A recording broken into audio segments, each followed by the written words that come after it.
Everyone talks about the poisoned apple like it's the problem. It's not. The real problem is the man in the forest who's already been told to kill you and hasn't decided whether you're a person yet. The apple is amateur hour. Before fruit gets involved, the story always sends a man with a weapon and a vague sense of moral discomfort. And the moment I realized no one had chased me out of the palace yet, no servants whispering, no dramatic exile speech, no sudden fresh air will be good for you. My dear nonsense, I knew the system was lagging, which is always dangerous. Because when fairy tales glitch, they don't patch quietly, they overcorrect. And that's when the hunter shows up.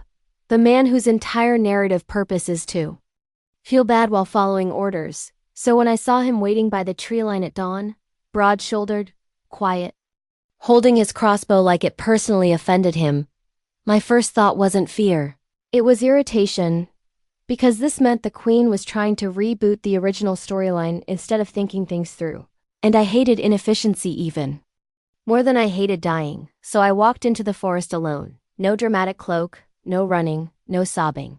Just me and the calm certainty that if this man killed me, it wouldn't be because he was evil, it would be because no one had ever offered him an alternative. And that, frankly, is the weakest motivation in fiction. He turned when he heard me, eyes widening just slightly. The universal expression of someone who had been mentally preparing to murder a symbol, not a person, and I didn't wait for him to speak because letting men like this control the first line is how you end up in shallow graves. So I said, very conversationally, "Let me guess, you were told to bring back my heart, or my lungs, or something equally symbolic but deeply impractical to carry." Which made him blink, because apparently Snow White was supposed to be trembling, not critiquing logistics, and he told me to stop talking in the tone of someone who desperately hoped I would make this easier for him. And I sighed because, of course he did, and said, "Before you decide anything, can I ask you one question?" And when he hesitated, I added, "If the queen ordered you to kill anyone else today, would you feel this bad?" And that did it. That cracked the first layer. Because guilt like his isn't about morality, it's about inconsistency.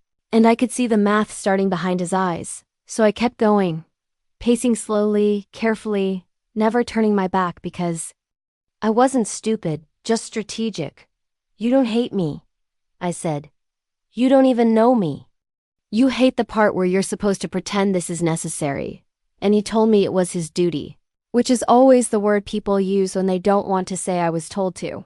And I nodded sympathetically, like he was explaining a bad workplace policy, and said, "Right, duty.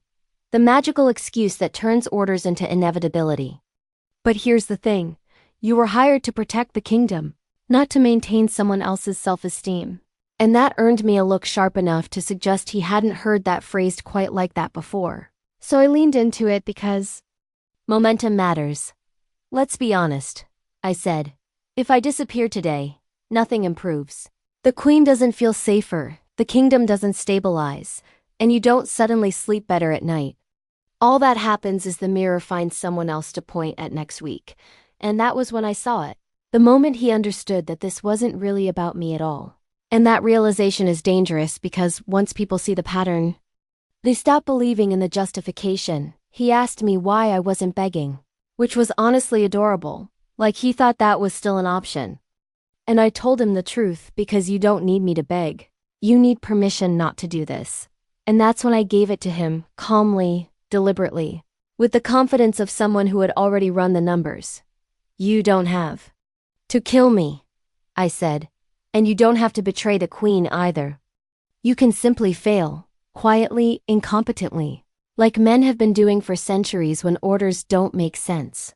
Which earned me a short, surprised laugh from him before he caught himself, and I knew then that I'd won, not because he liked me, but because I'd reframed his role from executioner to choice maker. And when he lowered the crossbow and asked what I would do if he let me go, I told him the second truth of the day. "I'm not running," I said. "I'm staying right where the power is." And that confused him more than anything else I'd said, because fairy tale girls flee. They hide, they wait to be rescued. They don't circle back into the palace like unpaid consultants with a plan. And when he asked why I was so sure I wouldn't be killed later, I smiled and said, because the queen doesn't want me dead anymore. She wants me close. And he stared at me like I just explained fire. And before we parted, I added, one last thing, not as a threat, not as a promise, just as a statement of future inconvenience. If anyone asks, tell them you lost me. I said, stories do that all the time. And when I walked back toward the palace, alive, unchased, heart still inconveniently inside my chest, I realized something important had shifted. Because the first man sent to kill me hadn't failed out of mercy. He'd failed out of clarity. And that meant the story was already breaking faster than I'd planned. Because once people stop believing their role is fixed, they start asking what else they've been lied to about, and fairy tales do not survive that kind of curiosity for long.